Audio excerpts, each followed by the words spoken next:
Hi friends, good evening. Welcome to PIB analysis.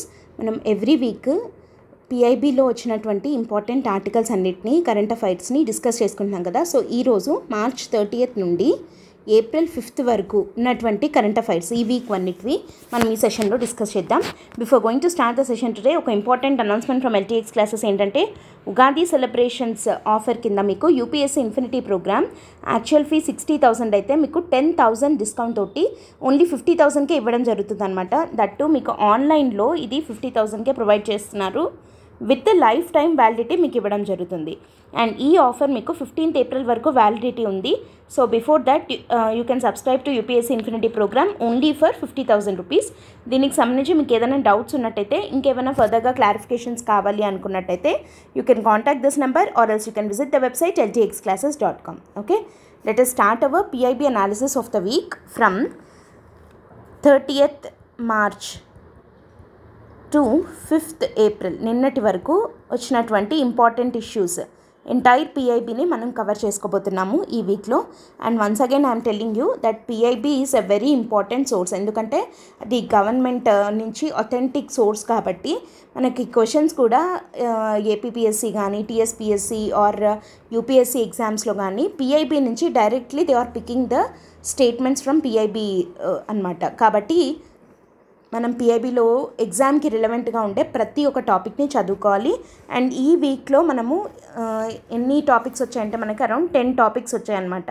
So ఈ 10 issues గురించి మనం ఇప్పుడు డీప్గా డిస్కస్ చేద్దాం. ఓకే, అంటే మనం యాక్చువల్గా ఏం చేస్తున్నాము అంటే, పిఐబిలో వచ్చిన మెయిన్ టాపిక్ని తీసుకొని దాని బ్యాక్గ్రౌండ్ ఏంటి, దానికి సంబంధించి ఇంకా కొంచెం అదర్ ఇన్ఫర్మేషన్ కూడా మీకు ఇక్కడే ప్రొవైడ్ చేయడం జరుగుతుంది. సో దట్ మళ్ళీ మీరు వెనక్కి వెళ్ళి రెఫర్ చేయాల్సిన అవసరం లేకుండా జస్ట్ మీరు ఇది just make notes out of it and revision చేసుకుంటే మీకు కరెంట్ అఫైర్స్ అంతా కవర్ అయిపోయినట్టే ఈ వీక్లో వచ్చిన ఇంపార్టెంట్ ఇష్యూస్ అన్నీ కూడా. Okay, so let us start with the first news. ఏమనుంది అని అంటే, president of India Shrimati Droupadi Murmu presented Bharat Ratna already announce చేసేశారు.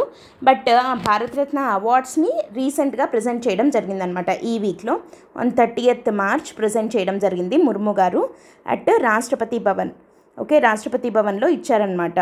President of India Shrimati Droupadi Murmu presented Bharat Ratna at an investiture ceremony అని అంటే, ఎవరికన్నా ఒక ఆనర్, ఒక అవార్డు ఏదన్నా ఇచ్చే ప్రోగ్రామ్, ఆ సెరమనీని ఏమంటారంటే ఇన్వెస్టిచర్ సెరమనీ అని అంటారు.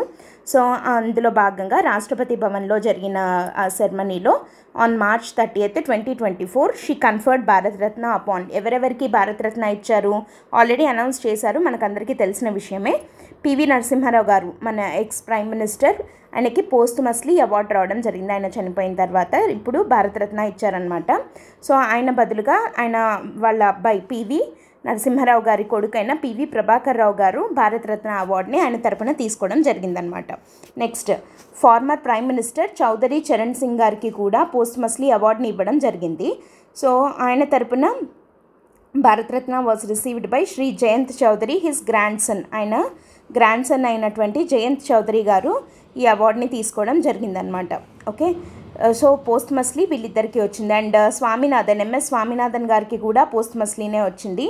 సో అంటే ఆయన కూడా చనిపోయారు, రీసెంట్గా చనిపోయారు కదా ఎంఎస్ స్వామినాథన్ గారు. అండ్ ఆయన తరపున ఆయన డాటర్ అయిన నిత్యారావు గారు తీసుకోవడం జరిగిందనమాట. MS Swaminathan, we all know that he was responsible for green revolution in India. And ఆయనకి ఈ అవార్డు పోస్ట్మస్లీ రావడం జరిగింది, భారతరత్న అవార్డుని. And next, and very very important, Karpoori Singh Thakur గారికి కూడా పోస్ట్మస్లీ అవార్డు వచ్చింది. And it was received by Ramnath Thakur, his son. Okay, so మొత్తం 4 భారతరత్న అవార్డ్స్ ఇవ్వడం జరిగింది. ఎవరెవరికి, నలుగురికి పోస్ట్మస్లీనే ఈ అవార్డ్స్ ఇచ్చారు. ఫస్ట్ వచ్చి పివి నరసింహారావు గారికి, సెకండ్ వచ్చేసి చౌదరి చరణ్ సింగ్ గారు, అండ్ థర్డ్ వచ్చేసి ఎంఎస్ స్వామినాథన్ గారు, ఫోర్త్ వచ్చేసి కర్పూరి సింగ్ ఠాకూర్. వీళ్ళ నలుగురికి ఇచ్చారు. అండ్ ఇక్కడ మనకి అద్వానీ గారికి కూడా ఇవ్వడం జరిగింది. ఎల్కే అద్వానీ గారికి కూడా భారతరత్న అవార్డు రావడం జరిగింది. బట్ ఆయనకి సమ్ హెల్త్ ఇష్యూస్ వల్ల ఆయన రాష్ట్రపతి భవన్కి వచ్చి భారతరత్న అవార్డుని తీసుకోలేని కారణం చేత ఆయనకి తన రెసిడెన్స్కే వెళ్ళి ముర్ము గారు ప్రజెంట్ చేశారు అని చెప్పి ఉందన్నమాట. సో మొత్తం 5 భారతరత్న అవార్డ్స్ వచ్చాయి మనకి. పివి నరసింహారావు గారు, చౌదరి చరణ్ సింగ్ గారు, ఎంఎస్ స్వామినాథన్ గారు, కర్పూరి సింగ్ ఠాకూర్జీ అండ్ ఎల్కే అద్వానీ గారికి భారతరత్న అవార్డ్స్ని ప్రజెంట్ చేయడం జరిగిందనమాట. ఇది first one. Okay, second is very very important article, that is closing ceremony of IYM. IYM అంటే international year of millets 2023. 2023ని UN international year of మిల్లెట్స్గా declare చేయడం జరిగింది. అది క్లోజ్ అయిపోయింది, అంటే లైక్ ఆ ఇయర్ ఇంకా అంతటితోటి ఎండ్ అయిపోయింది. అండ్ ఇప్పుడు 2024ని ఒక కొత్త ఇయర్గా ప్రపోజ్ చేస్తారనమాట. సో ఎవ్రీ ఇయర్ ఒక థీమ్ లాగా తీసుకుంటారు. అలా 2023 was regarded as the international year of millets. So దీన్ని బేస్ చేసుకొని చాలా క్వశ్చన్స్ వచ్చాయి మనకి, ప్రిలిమ్స్లో వచ్చాయి యాజ్ వెల్ యాజ్ మెయిన్స్లో కూడా. మిల్లెట్స్, దాని యొక్క ఇంపార్టెన్స్, వాటి మీద క్వశ్చన్స్ రావడం జరిగింది. సో అసలు ఈ ఇంటర్నేషనల్ ఇయర్ ఆఫ్ మిల్లెట్స్ ఏంటి అన్న దాని గురించి చూద్దాం.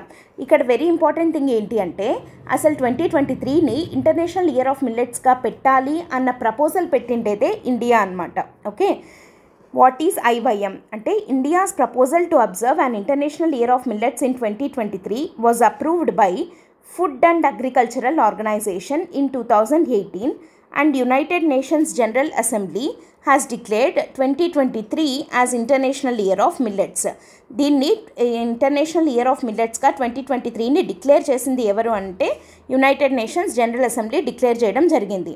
ఓకే, అండ్ దీన్ని అప్రూవ్ చేసింది ఎవరు అని అంటే FAO, food and agricultural organisation. Okay, this was adopted by UN resolution for which India took the lead and was supported by over 70 nations. First lead తీసుకున్నది మనమే, అంటే ఆ ప్రపోజల్ పెట్టింది. దీన్ని 2023ని declare it as international year of millets అన్న proposal పెట్టింది ఇండియానే. And later it was supported by 70 nations. So UN passed a resolution regarding that, making it international year of millets అనమాట. ఓకే, అసలు ఎందుకు ఇలా చేశారు అని అంటే ఇట్లా డిక్లేర్ చేయడంలో ఆబ్జెక్టివ్స్ ఏంటి అని అంటే awareness of the contribution of millet to food security and nutrition. Millets అనేవి చిరుధాన్యాలు అంటాం కదా, సో ఇవి ఫుడ్ సెక్యూరిటీకి కానీ న్యూట్రిషనల్ సెక్యూరిటీకి కానీ చాలా చాలా ఇంపార్టెంట్ అయిన ఫుడ్ అనమాట. సో అది అందరిలో దాని పట్ల అంటే లైక్ ఒక ఇంటర్నేషనల్ ఇయర్ ఆఫ్ మిల్లెట్స్ అని చెప్పి దాన్ని ఒక థీమ్గా మనం పెట్టుకున్నాము అంటే దాని రిలేటెడ్ యాక్టివిటీస్, అవేర్నెస్ ప్రోగ్రామ్స్ చేయడము, దాని ద్వారా జనరల్గా ప్రజలకు అందరికీ అవేర్నెస్ రావడము అన్నది తెలుస్తుంది. And we can see that awareness ఈ మధ్యకాలంలో మనం చాలా అబ్జర్వ్ చేస్తున్నాం దట్ ఈ రాగులు, సజ్జలు ఇట్లాంటివన్నీ ఎక్కువ కన్జ్యూమ్ చేయడము మంచిది అని చెప్పడము, ఇట్లా అనే ఈ అవేర్నెస్ అంతా కూడా ప్రజల్లో చాలా ఎక్కువ వచ్చింది కదా. So because of these reasons అని కూడా చెప్పచ్చు అనమాట. Inspire stake holders to improve sustainable production and quality of millets. ఇక్కడ స్టేక్ హోల్డర్స్ ఎవరెవరు ఉంటారు? ఫార్మర్స్ ఉంటారు, ఫార్మర్ ప్రొడ్యూసర్ ఆర్గనైజేషన్స్ ఉంటాయి, తర్వాత రీటైలర్స్, హోల్సేలర్స్, ఆ ఫుడ్ చైన్లో ఇన్వాల్వ్ అయిన వాళ్ళు, కన్జ్యూమర్స్ అంటే మనము, ప్రతి ఒక్కరిలో కూడా సస్టైనబుల్ ప్రొడక్షన్ అండ్ ఆ మిల్లెట్స్ యొక్క క్వాలిటీని వాళ్ళు మెయింటైన్ చేయాలి అండ్ ఆ మిల్లెట్స్ని మనం కన్జ్యూమ్ చేయాలి, దాన్ని ఇంకా ఎంకరేజ్ చేయాలి అన్న ఉద్దేశంతో ఇలా పెట్టడం జరిగిందనమాట. Focused on enhanced investment in research and development and extension services to achieve the other 2 aims. ఈ రెండు రావాలి అంటే ఏం కావాలి? ఫస్ట్ దాని మీద ఇన్వెస్ట్మెంట్ పెట్టాలి. దేని మీద పెట్టాలి? ఇంకా ప్రొడక్షన్ని ఎలా పెంచవచ్చు, లైక్ ఇంకా ఏం చేస్తే మిల్లెట్స్ సాగు బాగా పెరుగుతుంది, దాంట్లో ఉన్న ఇష్యూస్ ఏంటి, ఇంకా ఫార్మర్స్కి దానికి సంబంధించిన ఎక్స్టెన్షన్ సర్వీసెస్ అంటే లైక్ వాళ్ళకి ఏదైనా డౌట్స్ కానీ ఏమైనా ఉన్నా వాళ్ళని ఎట్లా అవేర్ చేయాలి, ప్రొడక్షన్ పట్ల, వాటి పట్ల ప్రొడక్టివిటీని ఎలా పెంచాలి, ఇట్లాంటి సర్వీసెస్ అన్నీ చేయాలి అని అంటే ఫస్ట్ ఈ రీసెర్చ్ మీద ఇన్వెస్ట్మెంట్ అనేది ఎక్కువగా చేయాల్సి ఉంటుంది. ఈ 2 aims ఫుల్ఫిల్ అవ్వాలి అని అంటే రీసెర్చ్ అండ్ డెవలప్మెంట్ మీద ఎక్కువ ఇన్వెస్ట్ చేయాల్సి ఉంటుంది. సో దాన్ని ఎంకరేజ్ చేసే విధంగా ఇంటర్నేషనల్ ఇయర్ ఆఫ్ మిల్లెట్స్ అని చెప్పి డిక్లేర్ చేసుకోవడం జరిగింది. అసలు మిల్లెట్స్ అంటే ఏంటి? Millet is a collective term కదా. మిల్లెట్ అంటే ఒకటి కాదు కదా, it's a collective term to a number of small seeded annual grasses that are cultivated as grain crops primarily on marginal lands in dry areas in temperate, subtropical and tropical regions. టెంపరేట్లో, subtropical, tropical రీజియన్స్లో పండుతాయి ఇవి. And ఇవి dry ఏరియాస్లో బాగా cultivate చేస్తారు. Dry ఏరియాస్లో కూడా కల్టివేట్ అవ్వదగ్గ క్రాప్స్ అనమాట. అండ్ వీ నో దట్ ఇండియాలో డ్రై కల్టివేషన్ డ్రై ఏరియా అనేది కొంచెం ఎక్కువగానే ఉంటుంది. సో ఈ డ్రై ఏరియాస్లో కల్టివేట్ చేయదగ్గ ల్యాండ్ ఉన్న చోట మిల్లెట్స్ని పండిస్తూ ఉంటారనమాట. అది కూడా మార్జినల్ ల్యాండ్స్ మీద పండిస్తూ ఉంటారు. సో ఇప్పుడే అట్లాంటి అంటే లైక్ ఇది ఒక కలెక్టివ్ టర్మ్, లైక్ ఇక్కడ చాలా ఉంటాయి, నవధాన్యాలు అంటారు చూడండి, నైన్ టైప్స్ ఉంటాయన్నమాట. సో వాటినన్నిటిని ఒక కలెక్టివ్ టర్మ్గా మిల్లెట్ అని చెప్పి పిలుస్తుంటారు. Some of the common millets available in ఇండియాలో ఉండే కామన్ మిల్లెట్స్ ఏవేవి అంటే రాగి అంటే ఫింగర్ మిల్లెట్, జోవర్ జొన్న, సోర్గం, తర్వాత సమలు, తర్వాత బాజ్రా అండ్ వరిగలు, అరికెలు ఇట్లా అంటూ ఉంటారనమాట. సో ఇవన్నిటిని కలిపి ఒక కామన్ టర్మ్తో పిలుస్తాము, అవే మిల్లెట్స్ అనమాట.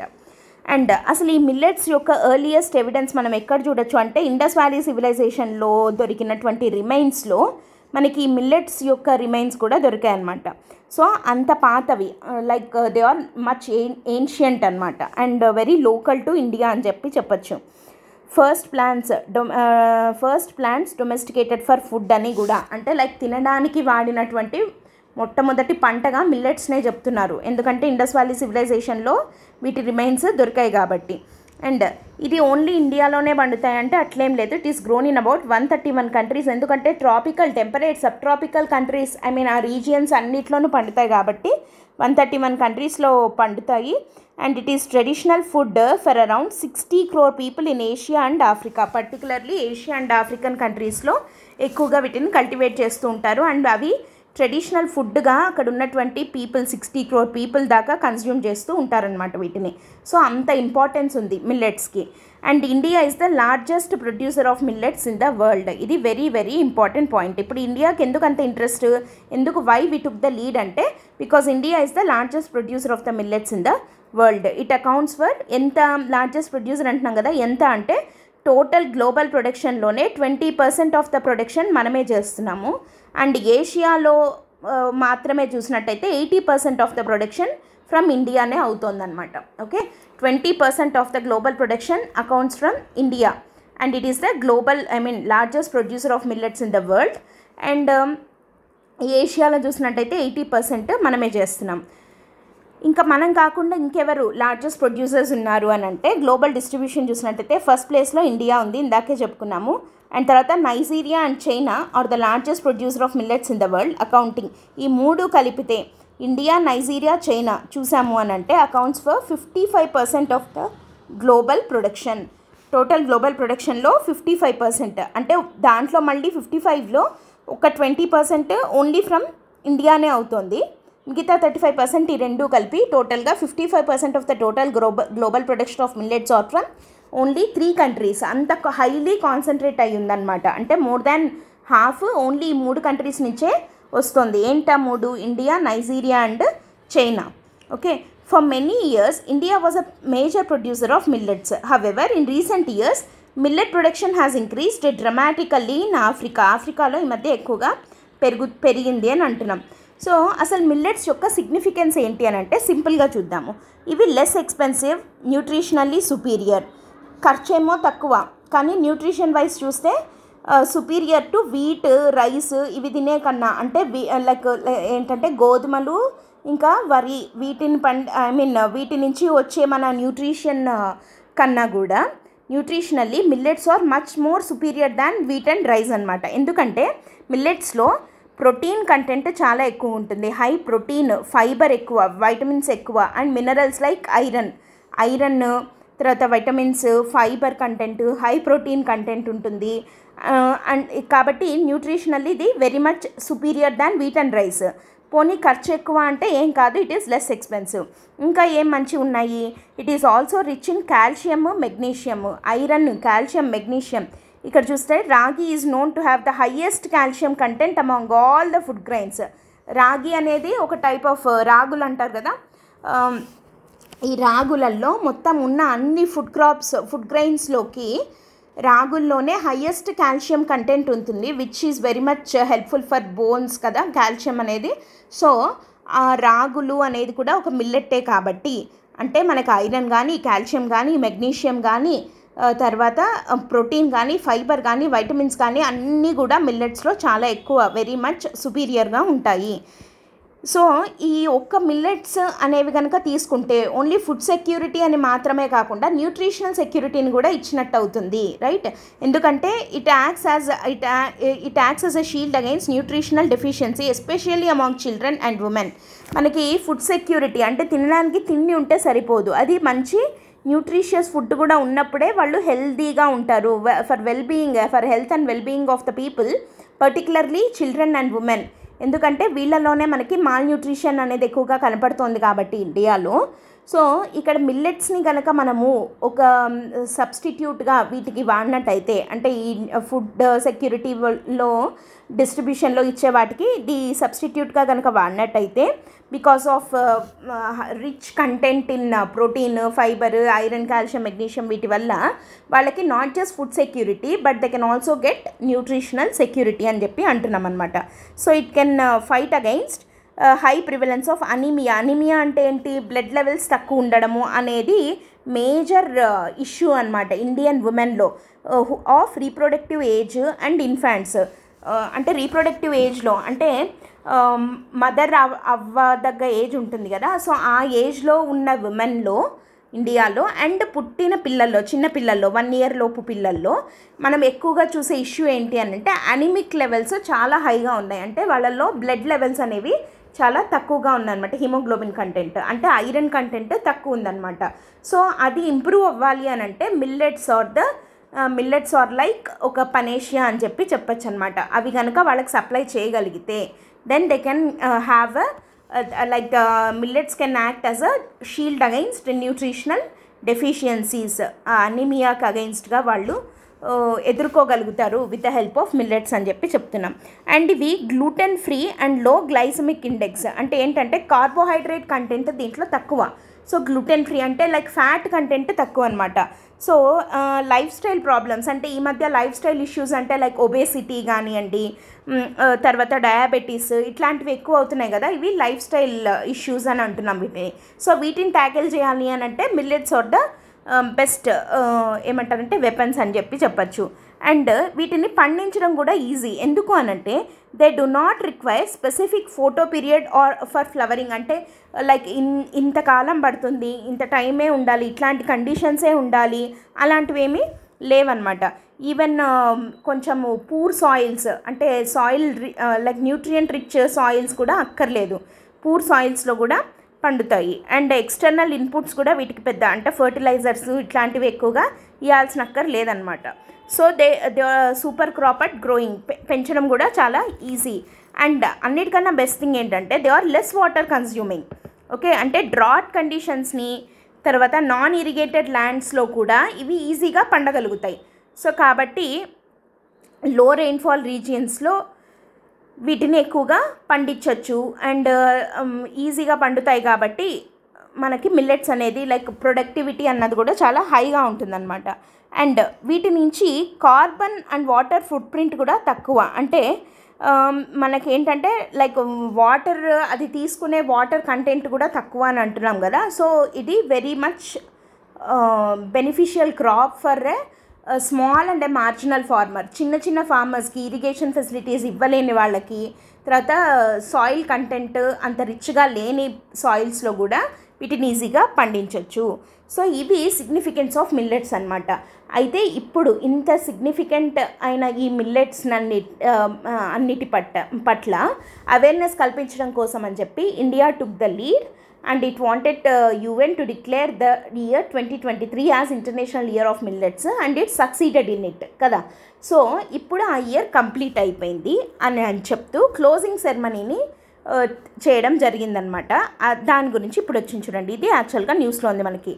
FAO organised closing ceremony of international year of millets on March 29, 2024 at FAO head quarters in Rome, Italy. FAO headquarters ఎక్కడుంది?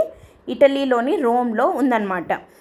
అండ్ ఇది ఒక హై లెవెల్ హైబ్రిడ్ ఈవెంట్ లాగా జరిగింది. లైక్ దీంట్లో ఇన్ పర్సన్గా కొంతమంది, వర్చువల్గా కొంతమంది పార్టిసిపేట్ చేయడం జరిగింది. అండ్ ఇండియా తరపున ఎవరు వెళ్ళారు అంటే మనీందర్ కౌర్ ద్వివేది. ఈయన ఎవరు అంటే additional secretary, department of agriculture and farmer welfare యొక్క అడిషనల్ సెక్రటరీ అయిన మనీందర్ కౌర్ ద్వివేది అటెండ్ అయ్యారనమాట on behalf of government of India. So ఇక్కడ Dwivedi underscored the significance of India's thriving millet ecosystem comprising. So మన ఎకోసిస్టమ్, ఇండియన్ మిల్లెట్ ఎకోసిస్టంలో ఎవరెవరు భాగంగా ఉన్నారు, stake holders ఎవరు అని అంటే చాలా స్టార్టప్స్ ఉన్నాయి, దీన్ని బేస్ చేసుకొని కొన్ని ఇండస్ట్రీస్ ఉన్నాయి, ఫార్మర్ ప్రొడ్యూసర్ ఆర్గనైజేషన్స్ ఉన్నాయి.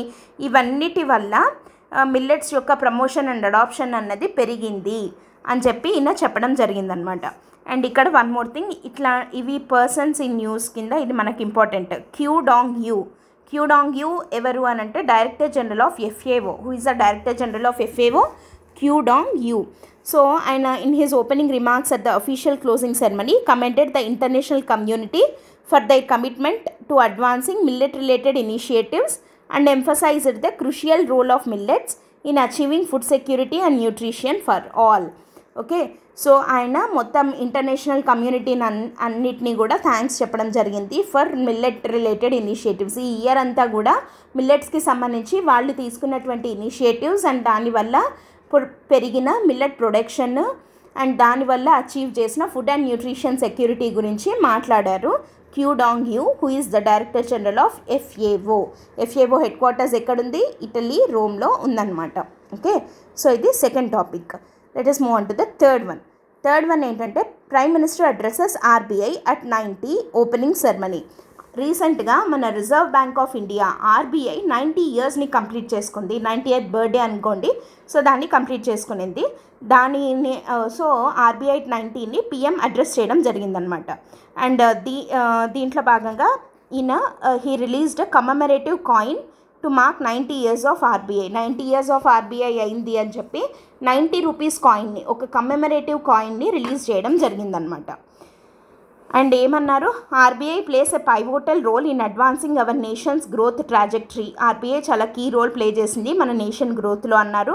అండ్ ఇట్ విట్నెస్డ్ బోత్, ఇక్కడ ఇంపార్టెంట్ పాయింట్ ఏంటంటే ప్రీ అండ్ పోస్ట్ ఇండిపెండెన్స్ ఎరాస్లో RBI ఉంది. ఎలా ఉంది అన్నది ఇప్పుడు మనం చూద్దాము. And today we have reached a point where the Indian banking system is being seen as a strong and sustainable banking system of the world అయ్యింది. సో ప్రీ ఇండిపెండెన్స్ ఎరాలో మొదలైన RBI ఈరోజు మొత్తం ప్రపంచంలోనే ఒక స్ట్రాంగ్ అండ్ సస్టైనబుల్ బ్యాంకింగ్ సిస్టమ్గా ఎదిగింది over a period of 90 years అని చెప్పి PM address చేయడం జరిగిందనమాట. సో ఇక్కడ మనం గుర్తుపెట్టుకోవాల్సిన ఒక పాయింట్ ఏంటి అని అంటే హిస్టరీకి దీనికి ఉన్న లింక్ చూడండి.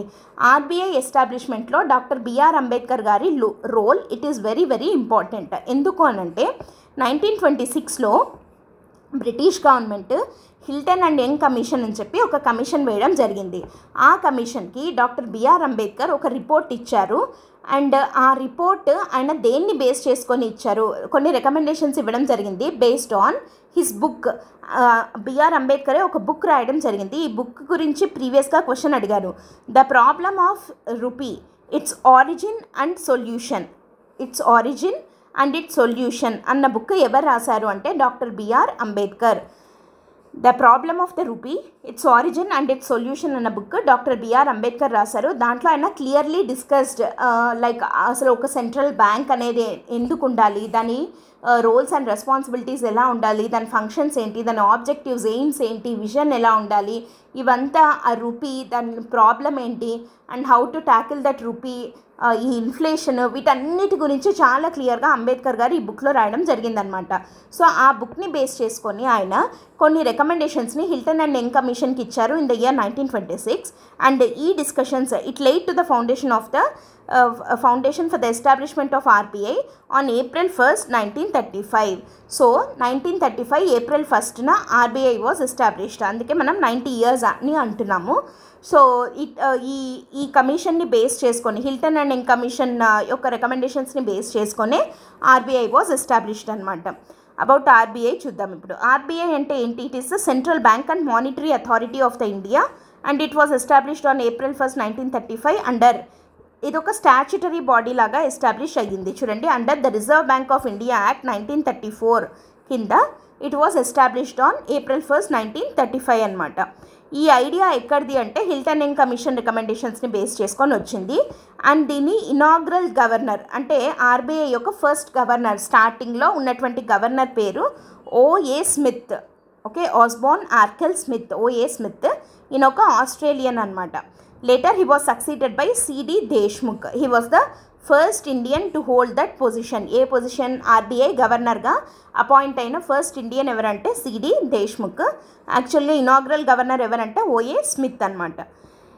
And it is a centralised institution for India to effectively regulate the monetary and credit పాలసీస్ని రెగ్యులేట్ చేసే ఒక సెంట్రలైజ్డ్ ఇన్స్టిట్యూషన్ ఇండియాలో ఇది. దీని ఇనీషియల్ హెడ్ క్వార్టర్స్ కోల్కతాలో ఉన్నాయి. Later it was permanently moved to Mumbai in 1937 అనమాట. Initially RBI operated as a privately owned entity. తర్వాత దాన్ని 1949లో నేషనలైజ్ చేయడం జరిగింది. ఇది వెరీ ఇంపార్టెంట్. ఓకే, సో ఒక ప్రైవేట్ ఎంటిటీగా ఉన్న ఆర్బీఐని నేషనలైజ్ చేసింది, అంటే జాతీయం చేసింది ఎప్పుడు అంటే 1949లో it was nationalised. Okay, so దీని హెడ్ క్వార్టర్స్ కూడా ఫస్ట్ కోల్కతాలో ఉండింది, తర్వాత ముంబైకి మార్చడం జరిగింది 1937. సో ఇప్పుడు మనం ఏంటంటే సింపుల్గా ఊరికే ఒక జిస్ట్ లాగా ఈ 90 ఇయర్స్లో ఆర్బీఐ తీసుకొని వచ్చిన కొన్ని ట్రాన్స్ఫార్మేటివ్ రిఫార్మ్స్ ఏమేమి ఉన్నాయి, ఓకే, దాని కంట్రిబ్యూషన్స్ ఏమున్నాయి అన్నది జస్ట్ ఒక సైడ్ హెడ్డింగ్స్ లాగా చూద్దాం. గ్రీన్ రెవల్యూషన్కి, అంటే గ్రీన్ రెవల్యూషన్లో భాగంగా అగ్రికల్చర్ గ్రోత్కి క్రెడిట్ ఫెసిలిటీస్ని ఇస్తూ సపోర్ట్ చేసింది. ఇది ఫస్ట్ పాయింట్. తర్వాత బ్యాంక్స్ నేషనలైజేషన్, నేషనల్ పాలసీ గోల్స్ని అచీవ్ చేయడానికి బ్యాంక్స్ యొక్క నేషనలైజేషన్ అన్న దాంట్లో చాలా కీ రోల్ ప్లే చేసింది. తర్వాత ప్రయారిటీ సెక్టార్ లెండింగ్ అంటే ఏంటి అంటే key sectors of the economy ఉంటాయి కదా, సో వాటిని priority sector lending PSL norms అని అంటాం. సో పిఎస్ఎల్ నార్మ్స్ అని పెట్టి వాళ్ళకి క్రెడిట్ ఫెసిలిటీస్ని ప్రొవైడ్ చేయడంలో ప్రయారిటీస్ ఇస్తూ టైమ్లీ క్రెడిట్ ఇస్తూ సపోర్ట్ చేసింది. తర్వాత 1991 ఎల్పిజి రిఫార్మ్స్లో చాలా కీ రోల్ ప్లే చేసింది అనమాట. Opened up the economy to global markets, it fostered the market oriented growth. Liberalisation, privatisation and globalisation అంటాం కదా, సో ఆ ఎల్పిజి రిఫార్మ్స్ని 1991 తీసుకొని వచ్చిన తర్వాత చాలా కీ రోల్ ప్లే చేసింది ఆర్బీఐ. తర్వాత యూపీఐ, యూనిఫైడ్ పేమెంట్ ఇంటర్ఫేస్. యూపీఐని మనం ఎంత యూజ్ చేస్తున్నామో and how much it is helpful to us అన్నది మనకు తెలిసిన విషయమే. తర్వాత ఎందుకు it enable the seamless and ఇన్స్టెంట్గా మనీ ట్రాన్స్ఫర్స్ కానివ్వండి, ఇట్లాంటివి ఏమైనా చేయడానికి చాలా హెల్ప్ఫుల్గా ఉంది అక్రాస్ ఇండియా.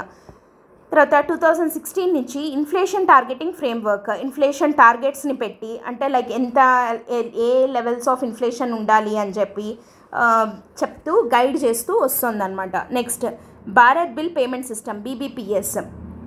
ఇదేంటంటే ఒక integrated bill payment system for customer convenience, BBPS అంటే. Next Aadhaar based eKYC. దీనివల్ల ఏమైంది, కస్టమర్ అథెంటికేషన్ ప్రాసెస్ అన్నిటికీ ఈకేవైసీ ఉంటే ఏమవుతుంది, ఒకసారి చేసినట్టయితే మొత్తం అన్నిటికీ ఈజీ అయిపోతుంది అనమాట. సో ఇది 2019లో తీసుకొని రావడం జరిగింది. తర్వాత ఇది very important, emergency credit line guarantee scheme 2020లో. ఇది ఎప్పుడు కోవిడ్-19 పాండమిక్ వచ్చినప్పుడు మనకి స్మాల్ అండ్ మీడియం ఎంటర్ప్రైజెస్ చాలా ఎఫెక్ట్ అయ్యాయి కదా, సో వాటికి క్రెడిట్ అసిస్టెన్స్ని ప్రొవైడ్ చేయడం కోసం అని చెప్పి emergency credit line guarantee scheme అన్నది తీసుకొని వచ్చింది 2020లో. అప్పుడు చాలా కీ రోల్ ప్లే చేసింది ఆర్బీఐ. తర్వాత సెంట్రల్ బ్యాంక్ డిజిటల్ కరెన్సీ, ఇది ఇంకా ఇంపార్టెంట్. ఇది 2022లో ఆర్బీఐ ఏం చేస్తోంది, ఈ డిజిటల్ రూపీ ఈ రూపీని ఇష్యూ చేయడం స్టార్ట్ చేసింది అనమాట. It is very very important.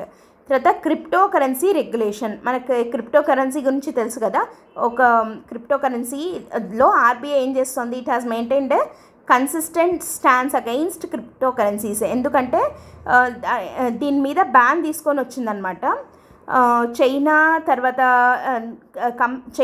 తర్వాత మనం కూడా ఎల్ సాల్వడార్ బ్యాన్ చేసిన తర్వాత ఇండియా కూడా బ్యాన్ చేయడం జరిగింది. అండ్ కానీ 2020లో సుప్రీంకోర్ట్ ఆఫ్ ఇండియా ఏం చేసింది, క్రిప్టో కరెన్సీస్ మీద ఆర్బీఐ పెట్టిన బ్యాన్ని తీసేయడం జరిగిందనమాట. సో క్రిప్టో కరెన్సీ రెగ్యులేషన్లో కూడా ఆర్బీఐ చాలా కీ రోల్ ప్లే చేస్తుంది. తర్వాత పేమెంట్ విజన్ 2025 డాక్యుమెంట్ అని చెప్పి ఒక డాక్యుమెంట్ని రిలీజ్ చేయడం జరిగింది. దీంట్లో ఏంటంటే ఆర్బీఐ యొక్క గోల్స్ అండ్ విజన్స్ అనేవి చెప్పడం జరిగిందనమాట. ఓకే, సో దాని 5 గోల్ పోస్ట్స్ ఏవని చెప్పింది, integrity, inclusion, innovation, institutionalisation and internationalisation. These are the 5 goals set by RBI అనమాట. సో ఇవి ఈ 90 ఇయర్స్లో ఆర్బీఐ ప్లే చేసినటువంటి ఆర్బీఐ తీసుకొని వచ్చినటువంటి ట్రాన్స్ఫార్మేటివ్ రిఫార్మ్స్గా మనం చెప్పచ్చు. అట్లాంటి ఆర్బీఐ 90 ఇయర్స్ని కంప్లీట్ చేసుకున్న సందర్భంలో పిఎం దాన్ని కంగ్రాచులేట్ చేస్తూ ఒక కమెమరేటివ్ కాయిన్ని రిలీజ్ చేయడం జరిగింది. And once again I'm telling, అది ఎస్టాబ్లిష్మెంట్ చేయడంలో మెయిన్ ఎందుకు అది 1935 ఏప్రిల్ 1st ఎస్టాబ్లిష్ చేశారు based on the recommendations of Hilton and Young commission in 1926. దానికి రికమెండేషన్స్ ఇచ్చింది బిఆర్ అంబేద్కర్ గారు బేస్డ్ ఆన్ హిస్ బుక్ ఏది the problem of Indian rupee its origin and it's solution అన్న బుక్ని బేస్ చేసుకొని ఇవ్వడం జరిగిందనమాట. ఓకే, సో ఇది very important topic. And let us move on to the fourth one. ఫోర్త్ది ఏంటి అంటే defence exports reached a historic high. ఎందుకు అంత ఎక్స్పోర్ట్స్ మనం ఏం చేసాము అంటే ఇక్కడ కొన్ని ఫ్యాక్ట్స్ ఉన్నాయి, ఇది ఇంపార్టెంట్. మనము ఎగ్జామ్లో రాసేటప్పుడు మీరు ఇండిజినైజేషన్ ఆఫ్ డిఫెన్స్ కింద అట్లా ఏదైనా క్వశ్చన్ వస్తే you need to write all these facts అనమాట.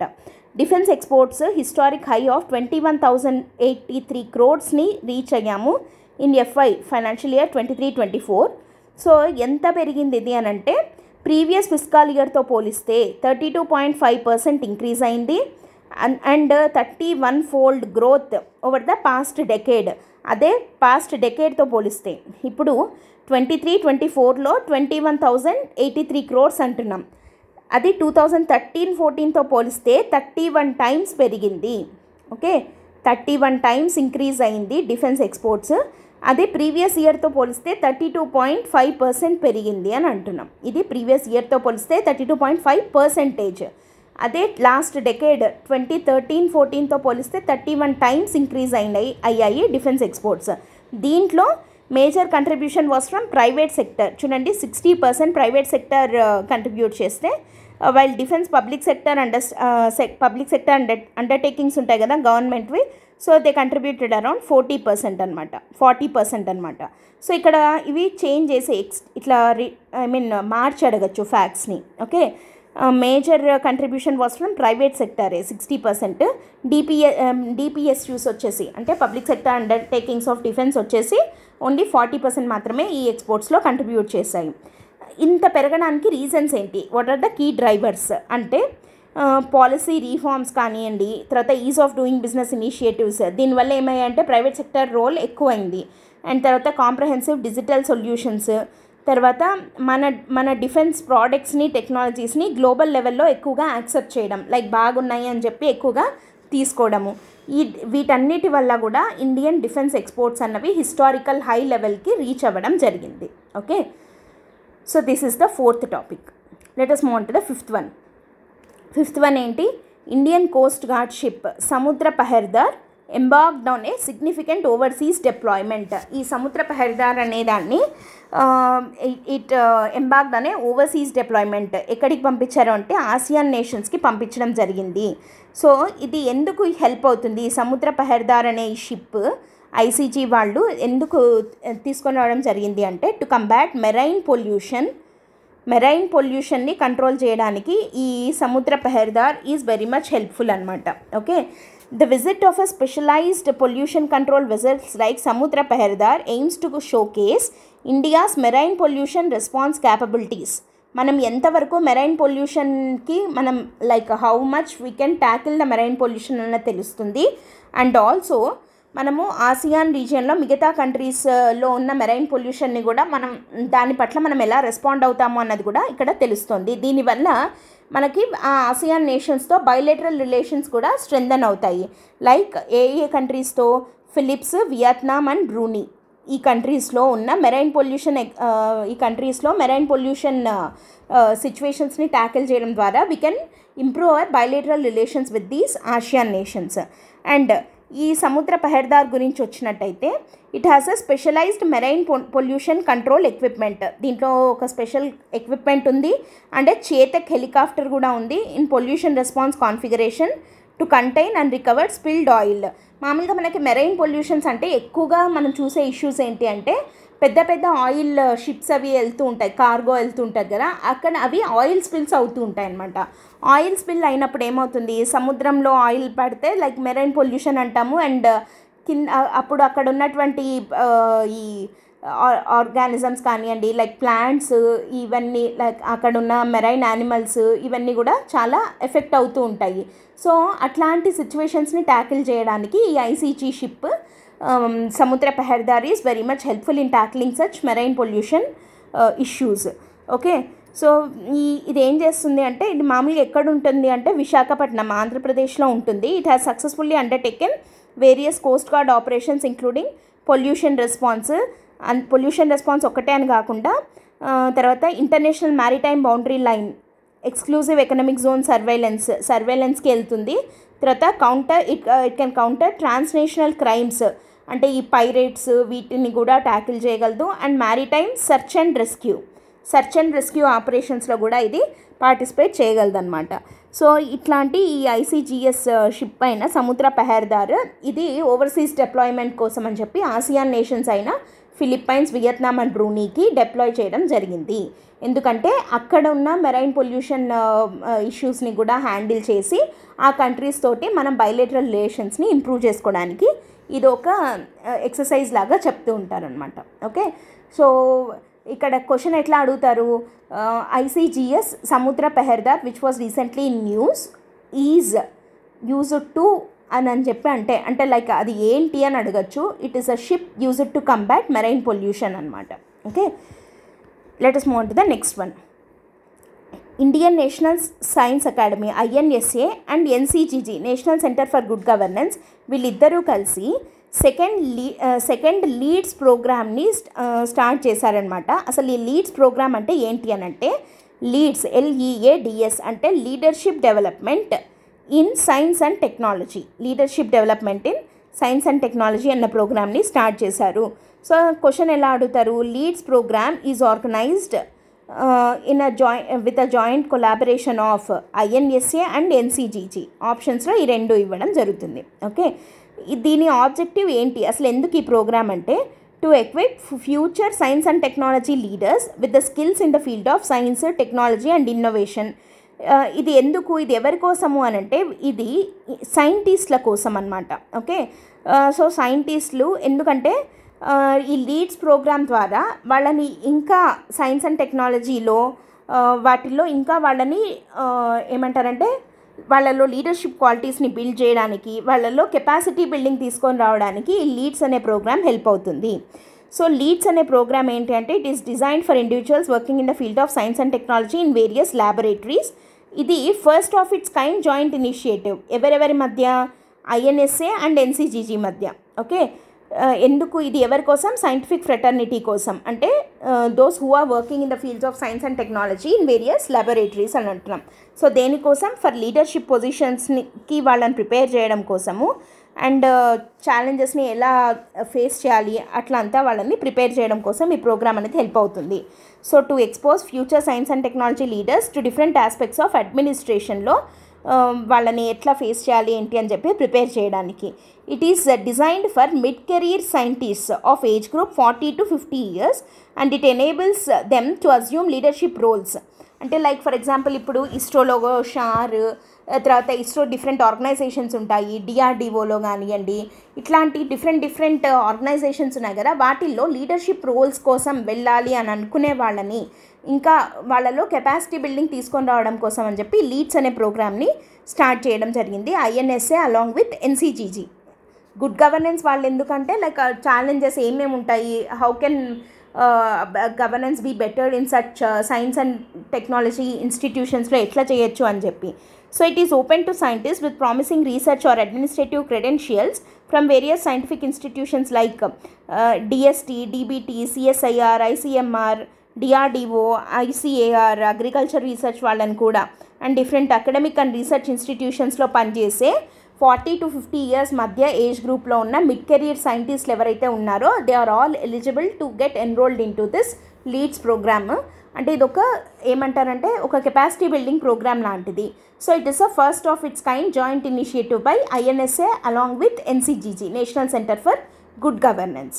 ఓకే, సో ఇది వెరీ ఇంపార్టెంట్ ప్రోగ్రామ్. ఈ లీడ్స్ ప్రోగ్రామ్ అన్నది మనకి SNTలో సైన్స్ అండ్ టెక్నాలజీలో ఫస్ట్ చాప్టర్లో వస్తుందన్నమాట. ఓకే, next let us move on to the next one. 125th year of Kodaikanal solar observatory. కొడైకెనాల్లో కోసో అంటాం దీన్ని, కొడైకెనాల్ సోలార్ అబ్జర్వేటరీ. ఇది 125 years కంప్లీట్ చేసుకునేది. ఈ కొడైకెనాల్ సోలార్ అబ్జర్వేటరీ గురించి చూస్తే లేట్ 19th centuryలో సోలార్ ఫిజిక్స్ని అబ్జర్వ్ చేయడం కోసం అని చెప్పి కొడైకెనాల్లో ఈ అబ్జర్వేటరీని స్టార్ట్ చేయడం జరిగింది. 1893లో పెట్టారనమాట దీన్ని. ఈ కొడైకెనాల్ ఎక్కడుంది? తమిళనాడులోని పళని హిల్స్లో ఉంది. దీన్ని ఎందుకు చూస్ చేసుకున్నారు అంటే దాని యొక్క అట్మాస్ఫియరిక్ కండిషన్స్ కానివ్వండి, సో ఇవన్నీ ఫేవరబుల్గా ఉన్నాయి అని చెప్పి అక్కడ అబ్జర్వేటరీ పెడదాము అని చెప్పి కొడైకెనాల్ సోలార్ అబ్జర్వేటరీ పెట్టడం జరిగింది. బై చార్లెస్ మిక్ స్మిత్ అనే అతను దీన్ని పెట్టడం జరిగింది. So it was the foundation stone was laid by lord Wenlock. ఈయన ఎవరు అనంటే 1895లో అప్పటి governor of Madras. So he laid the foundation stone for this. And observations అన్నది 1901 నుంచి స్టార్ట్ అయ్యాయి కోసోలో, కొడైకెనాల్ సోలార్ అబ్జర్వేటరీలో.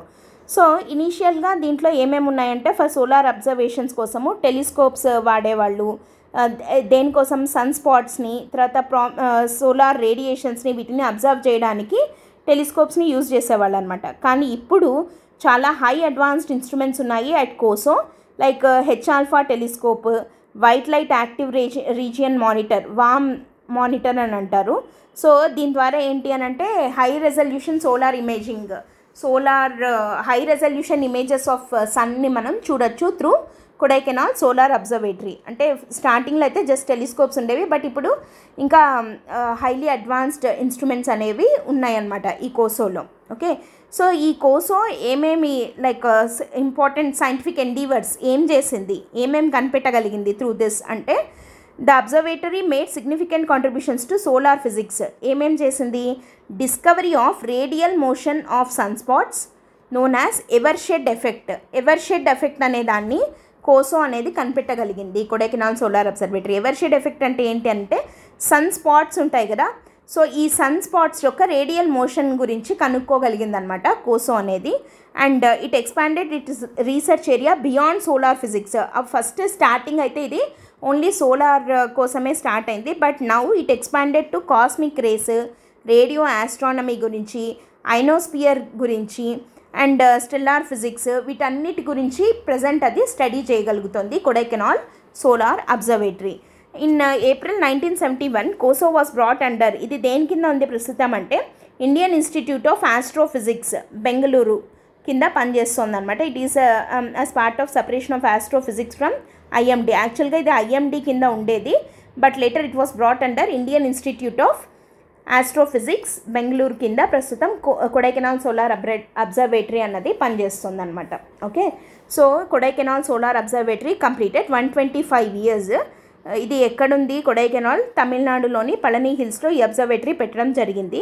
సో 1901 నుండి అబ్జర్వేషన్స్ అనేది స్టార్ట్ చేసింది. ఇనీషియల్గా అయితే ఓన్లీ సన్ని అబ్జర్వ్ చేసేది, సోలార్ రేడియేషన్స్ని, వాటిని సన్ స్పాట్స్ని వాటిని. అండ్ ఇది సన్ స్పాట్స్ యొక్క రేడియల్ మోషన్ గురించి డిస్కవరీ చేయగలిగింది, దాన్నే ఎవర్షెడ్ ఎఫెక్ట్ అని అంటారు. బట్ లేటర్ ఆన్ అది సోలార్ ఫిజిక్స్ని దాటి ఇంకా much more range of subjects, much more range of థింగ్స్ని కూడా ఎక్స్ప్లోర్ చేయడం స్టార్ట్ చేసింది. లైక్ ఐనోస్పియరిక్ ఫిజిక్స్ని, స్టెల్లార్ ఫిజిక్స్ని, రేడియో ఆస్ట్రానమీ, కాస్మిక్ రేస్, వీటినన్నింటినీ కూడా అది స్టడీ చేస్తుంది అనమాట. వాటన్నిటి మీద కూడా రీసెర్చ్ చేయగలుగుతుంది Kodaikanal solar observatory. And now it works under Indian institute of astrophysics at Bengaluru. Okay, so this is the topic and let's move on to the next one.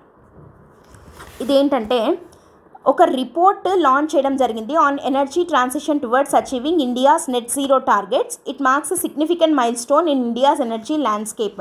మనం నెట్ జీరో టార్గెట్ని పెట్టుకోవడం జరిగింది కదా, సో ఆ నెట్ జీరో టార్గెట్ని అచీవ్ చేయడంలో మన energy transition ఎలా ఉంది, ఇంకెలా ఉండాలి అన్న దాని మీద ఒక రిపోర్ట్ లాంచ్ చేయడం జరిగింది. ఆ రిపోర్ట్ యొక్క ఫైండింగ్స్ ఏంటి అన్నది మనం ఒకసారి చూద్దాం. అసలు ఆ రిపోర్ట్ ఏమనుంది, దాని టైటిల్ ఏంటి అంటే synchronising energy transitions towards possible net zero for India, affordable and clean energy for all. ఈ affordable and clean energy for all అన్నది SDG నెంబర్ 7 కదా.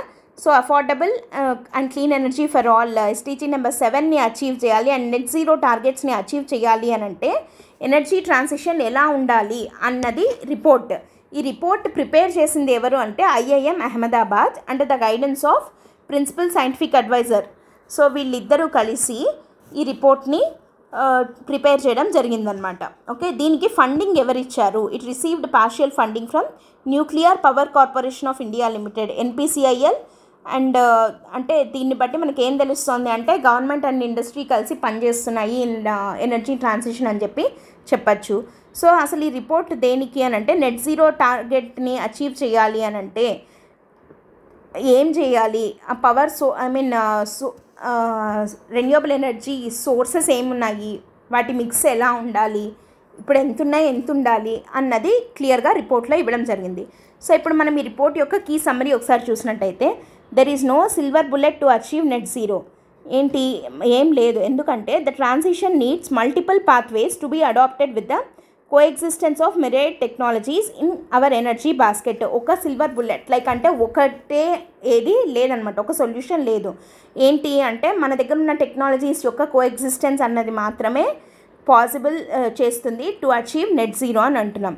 అండ్ ఇక్కడ చూడండి, coal is projected to continue until the next 2 decades as the backbone of Indian energy system. ఇంకో 2 decades అంటే ఇంకో 20 years పాటు కోలే మన ఎనర్జీ సిస్టమ్కి బ్యాక్బోన్గా ఉంటుంది.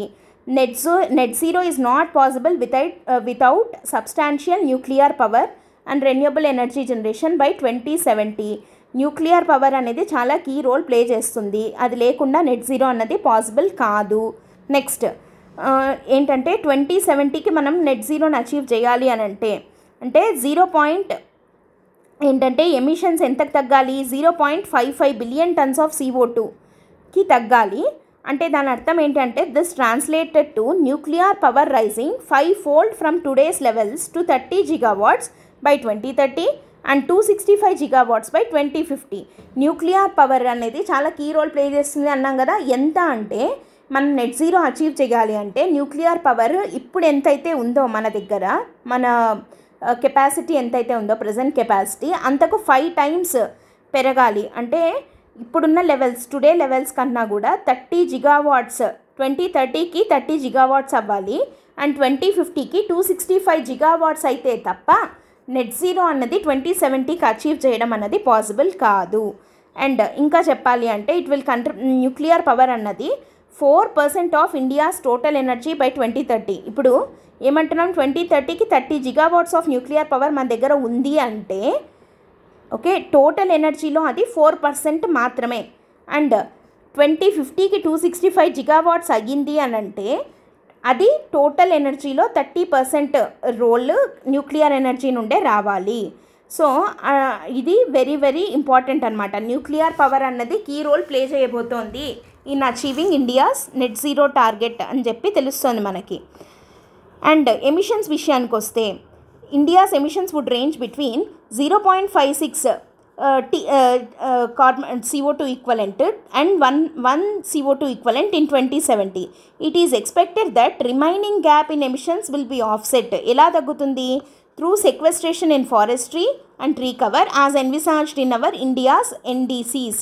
ఇండియాస్ నేషనల్లీ డిటర్మైన్డ్ కంట్రిబ్యూషన్స్ అని చెప్పి మనము చెప్పుకోవడం జరిగింది కదా, INDCs అని చెప్పి. సో ఈ INDCsలో భాగంగా మనం ఏదైతే చెప్పామో ఆ సీక్వెస్ట్రేషన్ అంటే నెట్ జీరో అనేది ఎప్పుడు వస్తుంది, మన ఎమిషన్స్ తగ్గాలి యాజ్ వెల్ యాజ్ మన సీక్వెస్ట్రేషన్ మెకానిజం అంటే CO2 ఎమిషన్స్ని సీక్వెస్ట్రేట్ చేయడం అంటే లైక్ పీల్చుకోగలగడం అంటారు కదా. సో అది పెంచుకోగలగాలి, ఎమిషన్స్ తగ్గాలి అండ్ ఈ సెక్వెస్ట్రేషన్ పెరగాలి. అప్పుడు మాత్రమే నెట్ అనేది జీరో అవుతుంది. అంటే ఎంతైతే ఎమిట్ చేస్తున్నామో అంత సెక్వెస్ట్రేట్ చేయగలిగితే అప్పుడు నెట్ ఏమవుతుంది, జీరో అవుతుంది. సో అది అవ్వాలి అని అంటే sequestration through forest and tree కవర్ని పెంచుకోవడం ద్వారా అది పెంచుకోవాలి అని చెప్తున్నాం. అండ్ కోల్ ఫేస్ డౌన్ చేయాలి. కోల్ ఫేస్ డౌన్ చేసినప్పుడు మాత్రమే ఇట్ రిక్వైర్ యాక్టివ్ పాలసీస్ ద్వారా కోల్ని ఫేస్ డౌన్ చేసేస్తే, ఓకే ఫేస్ అవుట్ అనట్లేదు, కోల్ని ఫేస్ డౌన్ చేసుకుంటూ వెళ్ళి కంప్లీట్గా కోల్ నుంచి మనం బయటపడితేనే మనకి నెట్ జీరోని మనం అచీవ్ చేయగలుగుతాం. అండ్ అఫోర్డబుల్ ఎలక్ట్రిసిటీని లో కాస్ట్లో ఇవ్వగలగాలి ప్రజలకందరికీ. తర్వాత అఫోర్డబుల్ ఎలక్ట్రిసిటీని ఇవ్వగలగాలి. And 47 to 52% of electricity share in total final electric consumption compared to 18% at present. So అంటే ఇంకా పెరగాలి అని చెప్తున్నాం అనమాట. Between 2020 and 2070 India would require, ఇవన్నీ చేయాలి అంటే ఇండియాకి ఎంత ఖర్చు అవుతుంది అని అంటే it would require approximately 150 to 200 lakh crores to fund these transitions. ఇది వెరీ వెరీ ఇంపార్టెంట్ పాయింట్. ఈ ట్రాన్సిషన్స్ అన్నిటినీ ఫండ్ చేయాలి అని అంటే how much amount is required అంటే అసలు ఈ రిపోర్ట్ ద్వారా మనకి ఏం తెలిసింది అని అంటే ఈ రకంగా ట్రాన్సాక్షన్స్ అనేవి జరగాలి అండ్ ఇవి జరగాలి అంటే ఎంత ఫండ్స్ కావాలి అంటే అరౌండ్ 150 to 200 lakh crores ఖర్చు అవుతుంది టు ఫండ్ దీస్ ట్రాన్సాక్షన్స్ అని ఈ రిపోర్ట్ చెప్తోందనమాట. సో ఈ రిపోర్ట్ యొక్క ఫైండింగ్స్ని బట్టి నెట్ జీరో టార్గెట్ అనే ఇది మనకి ఎస్ఎన్టీలో ఎన్విరాన్మెంట్ పార్ట్లో నెట్ జీరో టార్గెట్ని అచీవ్ చేయడంలో ఇండియాకు ఉన్నటువంటి లైక్ పాజిటివ్స్ ఏమేమి ఉన్నాయి అండ్ ఛాలెంజెస్ ఏమేమి ఉన్నాయి అని రాసేటప్పుడు ఈ ఫ్యాక్ట్స్ అన్నింటినీ యూజ్ చేసి ఆన్సర్లో రాయాల్సి ఉంటుంది. ఓకే, ఎంత అమౌంట్ కావాలి అని అంటున్నా 150 to 200 lakh crores అవసరం పడుతుంది అని చెప్తున్నాము. అండ్ దానికి సోర్సెస్ ఎట్లా ఉండాలి ఇదంతా వే ఫార్వర్డ్ అవుతుంది అనమాట. ఓకే, సో ఈ రిపోర్ట్ ఐఐఎం అహ్మదాబాద్ వాళ్ళు రిలీజ్ చేయడం జరిగింది.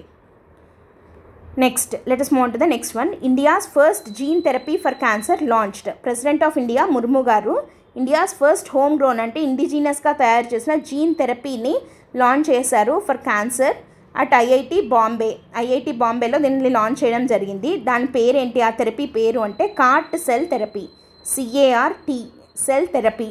ఇది ఒక మేజర్ బ్రేక్ త్రూ అనమాట ఇన్ ద బ్యాటిల్ అగెయిన్స్ట్ క్యాన్సర్కి అగెయిన్స్ట్గా ఈ ఫస్ట్ ఇండియాలోనే డెవలప్ చేసిన ఫస్ట్ జీన్ థెరపీ అనమాట.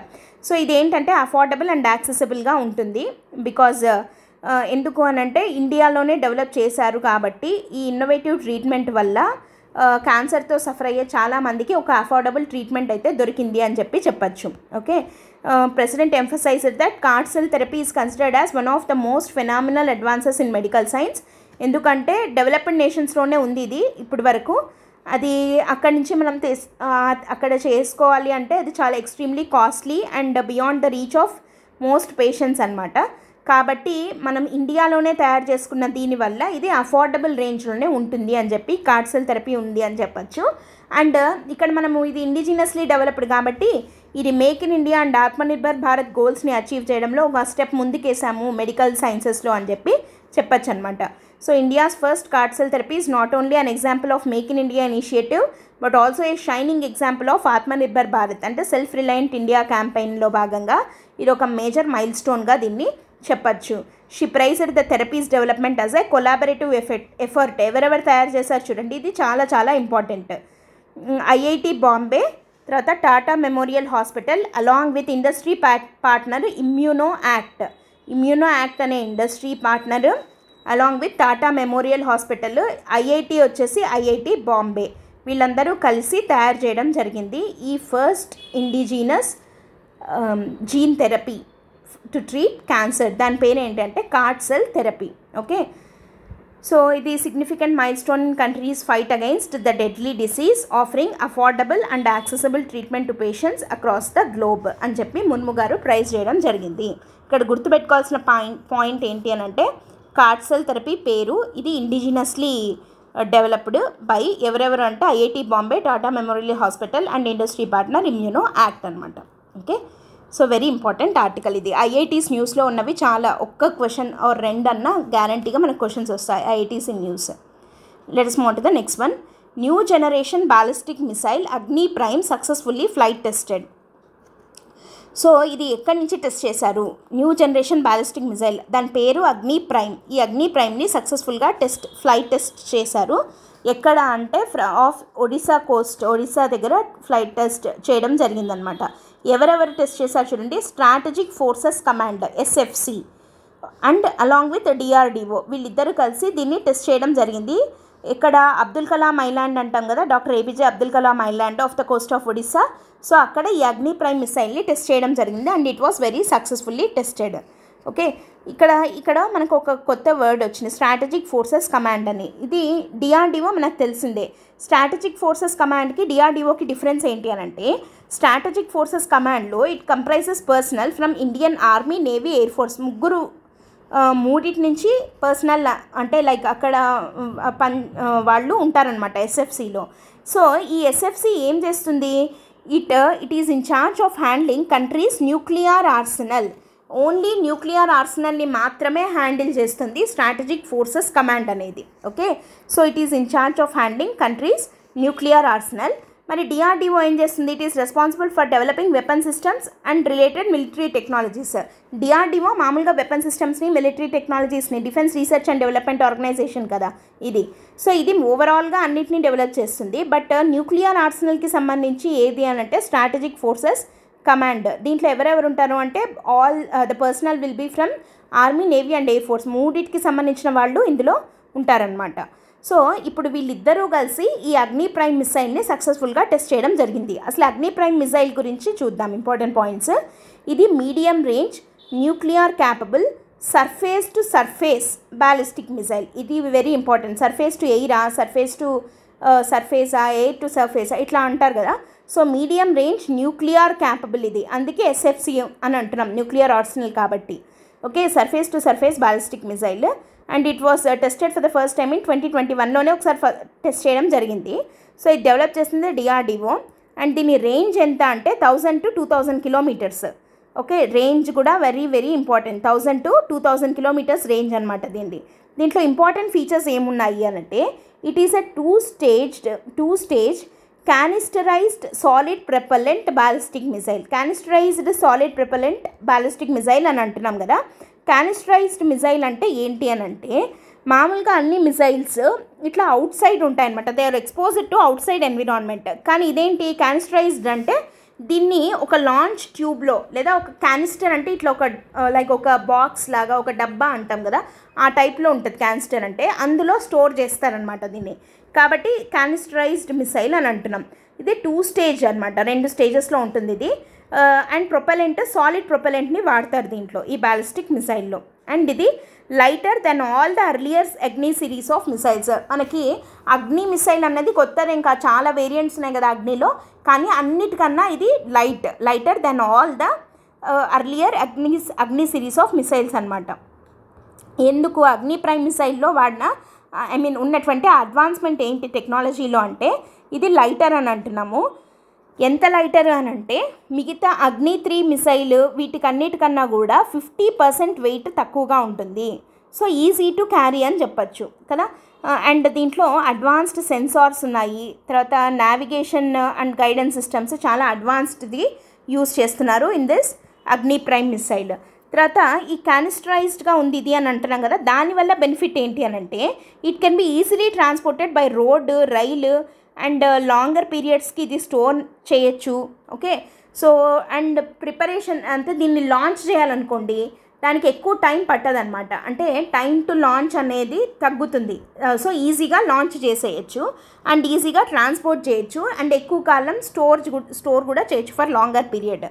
అండ్ డ్యామేజ్ ప్రొటెక్షన్ కూడా ఉంటుందన్నమాట. ఎందుకంటే as it is stored in a canister or launch tube protects it from the elements like dust, debris ఇట్లాంటి వాటి నుంచి మనం దీన్ని కాపాడొచ్చు కదా. సో ట్రాన్స్పోర్ట్ చేసేటప్పుడు అట్లాంటప్పుడు డ్యామేజ్ అవ్వకుండా ప్రొటెక్ట్ చేయడానికి క్యానిస్టరైజ్డ్ కాబట్టి ఇది హెల్ప్ అవుతుంది. అండ్ కాబట్టి ఏమవుతుంది, మెయింటెనెన్స్ కూడా తగ్గుతుంది అనమాట. It also requires less maintenance.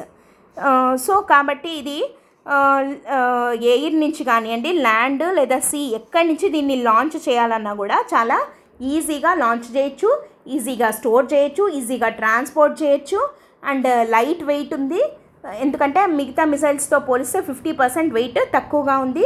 So ఇంత అడ్వాన్స్మెంట్ ఉన్న ఈ టెక్నాలజీ ఉన్నటువంటి ఈ అగ్ని ప్రైమ్ అనే మిసైల్ని రీసెంట్గా టెస్ట్ ఫ్లైట్ చేయడం జరిగింది. And it was successful. It was tested from Abdul Kalam island off the coast of Odisha అనమాట. ఓకే, సో ఇది అగ్ని ప్రైమ్ బ్యాలిస్టిక్ మిసైల్. ఇది nuclear capable surface to surface ballistic canisterised missile. Okay, very very important topic ఇది. సో ఇవి ఈ పిఐబిలో ఈ వీక్లో వచ్చినటువంటి ఇంపార్టెంట్ ఆర్టికల్స్ అనమాట.